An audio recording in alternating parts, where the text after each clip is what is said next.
You know McDonald's fries. Crispy, golden, addictive. But how are they made?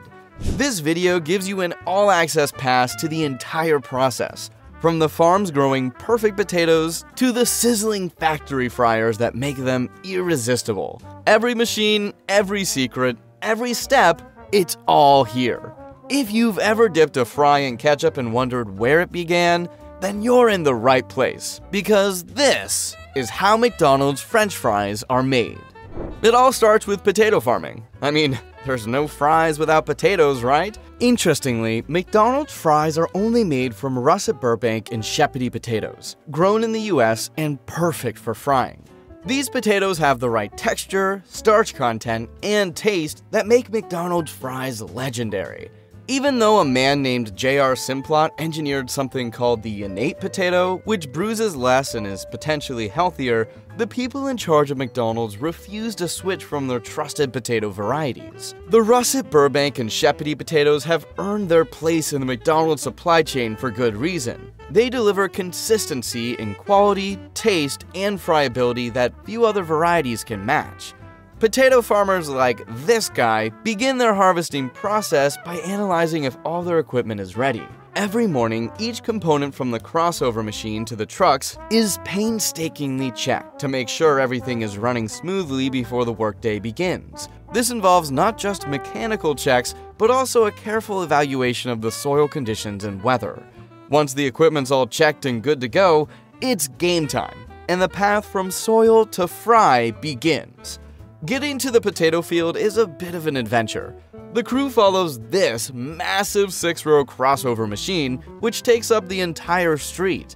They have to be careful to steer clear of all mailboxes, telephone poles, and pedestrians.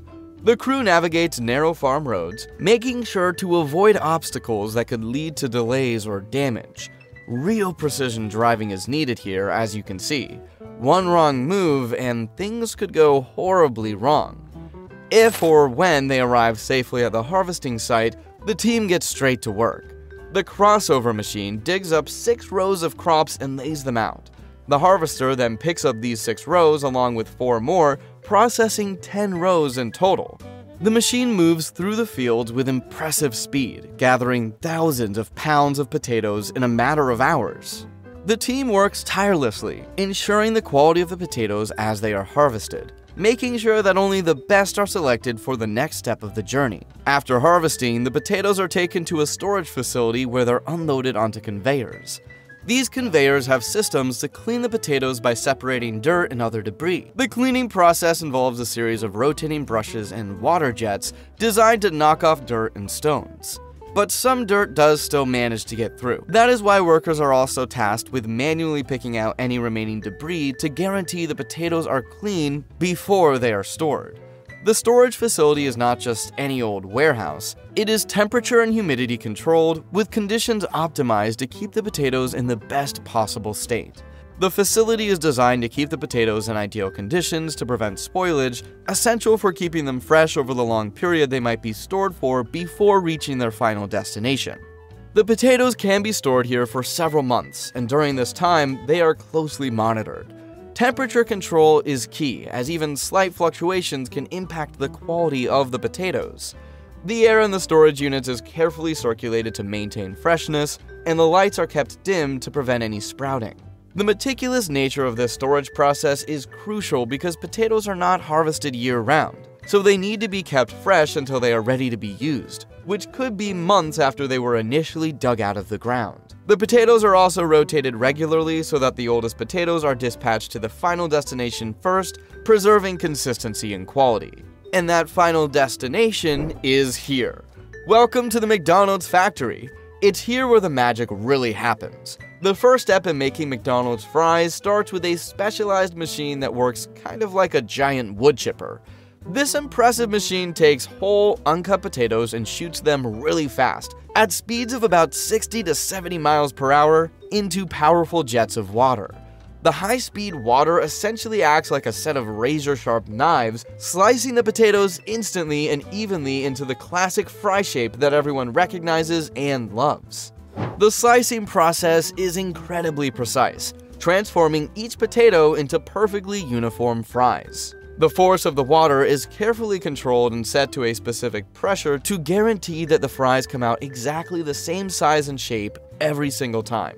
Consistency is key here because McDonald's need each fry to cook at the same rate later on. This allows every fry to have that perfect balance of a crispy golden outside and a fluffy soft inside. If the fries were different sizes, the cooking process would become inconsistent, resulting in some fries being overcooked and others undercooked, which would drastically affect the quality that McDonald's is known for.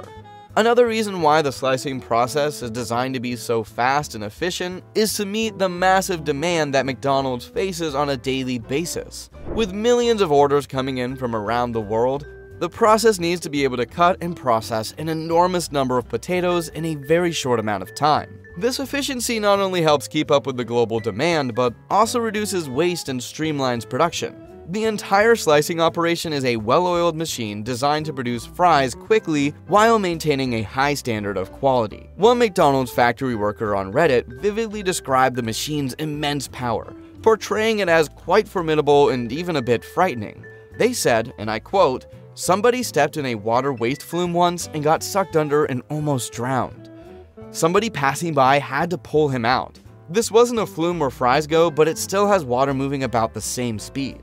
For the flumes that carry the product, just imagine a few hundred pounds of fries every minute going by at lightning speed."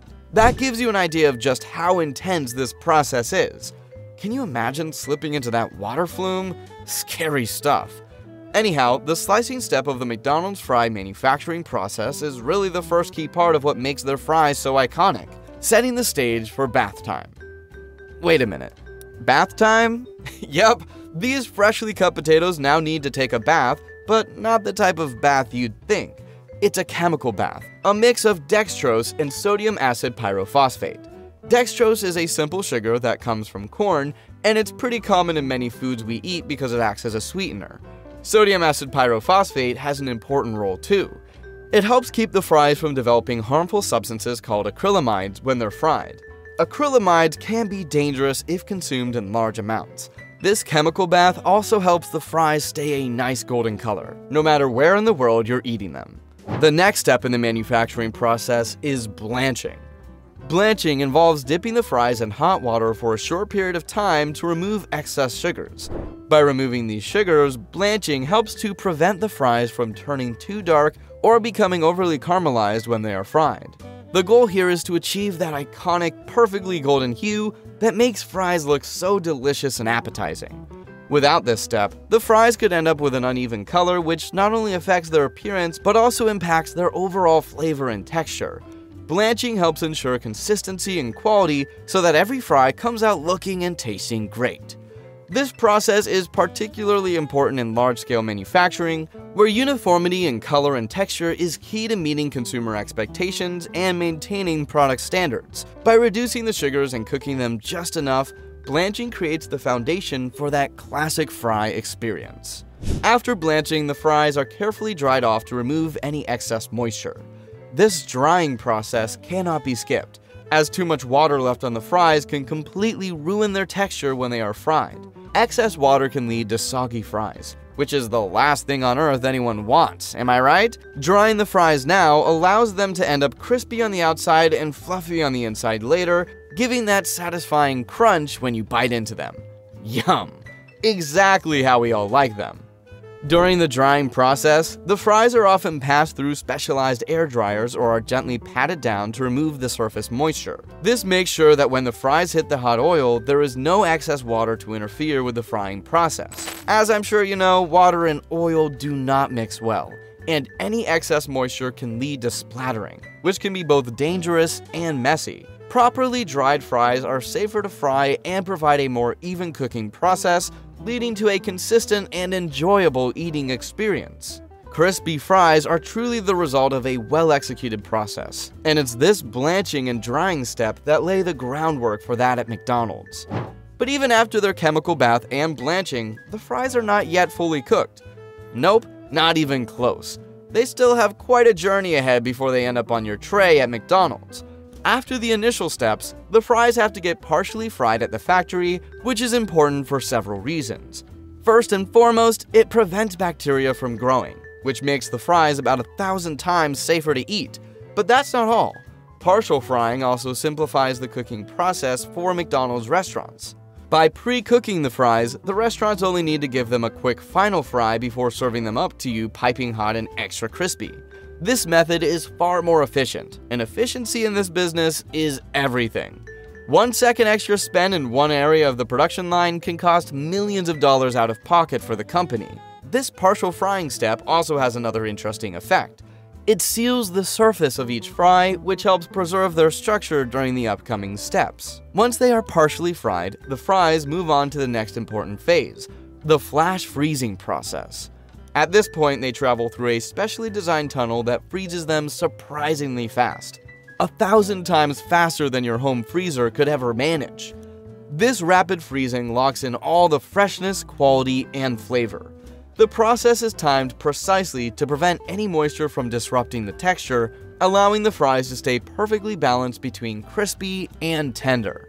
The aim of the flash freezing process isn't only to lock in the flavor though, it's also an important measure for food safety. The quick freeze actually prevents bacteria from growing during the storage and transportation phases. It's almost as if the fries are being put into a state of hibernation, waiting for their moment to shine when they're dropped into that fryer at your nearest McDonald's. The fries are then bagged and shipped out in refrigerated trucks, traveling hundreds or even thousands of miles to get to their final destination. The logistics involved in getting those fries to each McDonald's restaurant are carefully planned and coordinated, so that every location has a steady supply to meet customer demand. These refrigerated trucks are pretty much mobile freezers, maintaining the optimal temperature throughout the entire journey to maintain the fries' perfect condition. Now, you might know, but there's a hidden ingredient that makes McDonald's fries taste the way that they do. And no, it's not the infamous goo. In the past, McDonald's used the literal beef fat to cook their fries, which gave them a unique flavor. When health concerns about saturated fats grew, McDonald's switched to vegetable oil but didn't want to lose that signature animal taste. They started adding something called natural beef flavor to the fries. This flavoring includes elements like hydrolyzed wheat and milk. Because of this, while the fries are vegetarian friendly, they aren't suitable for vegans. This secret ingredient is actually what gives McDonald's fries that familiar, comforting taste we all know and love. This flavoring is mixed with the oil at the factory, which means that the fries are infused with it before they even reach the restaurant. The oil blend is designed to withstand the high temperatures of the fryer, providing the perfect crispy texture. It's this blend of oil combined with the secret flavor additives that creates the addictive nature of McDonald's fries. The attention to detail here is what sets McDonald's fries apart from all the other fast food fries. During service at the restaurant, the fries are poured into large baskets, which are then lowered into hot oil heated to an exact temperature. The fries are designed to be done in 3 minutes flat, thanks to the factory's pre-cooking. As soon as the timer goes off, the baskets are lifted and the fries are shaken to remove any excess oil. They are then transferred to the fry station where they are salted. McDonald's even figured out the exact right amount of salt to sprinkle on based on what most customers say they like best. Exactly how much salt is not clear, but I'm guessing it's probably a pinch. Freshness is a top priority at this stage. McDonald's enforces a strict 7-minute rule. Fries simply cannot sit in the warming tray for longer than 7 minutes. After this time, they are discarded. However, the demand for fries often means they're served much faster than this, rarely spending more than a minute or two in the tray before heading out to customers. For those wanting the freshest fries possible, customers have developed different strategies. One common trick is to request unsalted fries, which prompts staff to prepare a new batch from scratch. However, a crew member shared on Reddit that there's an even simpler way to get fresh fries. Just ask for them. Crazy, right? It turns out that just requesting fresh fries often gets you a batch that's even newer than the no-salt trick. And now for some fun facts. Have you heard the story about the world's longest curly fry? Judging by your expression, I'm guessing not. Measuring an astounding 38 inches, the world's longest curly fry was discovered at an Arby's restaurant. Imagine trying to dip that thing in ketchup. Moving on, let's talk Big Mac prices. As of May 2024, the price of a Big Mac meal in the US varies by location, but on average it costs around $8.64, with prices ranging from $6.19 in some cities of Ohio to as high as $11.79 in Massachusetts. Who do they think we are? Bill Gates? Those price variations can really make you appreciate just how expensive eating out can be in different parts of the country. So if you're road tripping, keep that in mind. Fun fact, did you know that McDonald's serves more than 9 million pounds of fries globally every single day? That's enough fries to circle the entire Earth a couple times over. Here's another cool tidbit. McDonald's fries were once ranked as the most popular item on the menu. Despite the existence of Big Macs, McNuggets, and shakes, it's the humble fry that has captured the hearts of millions.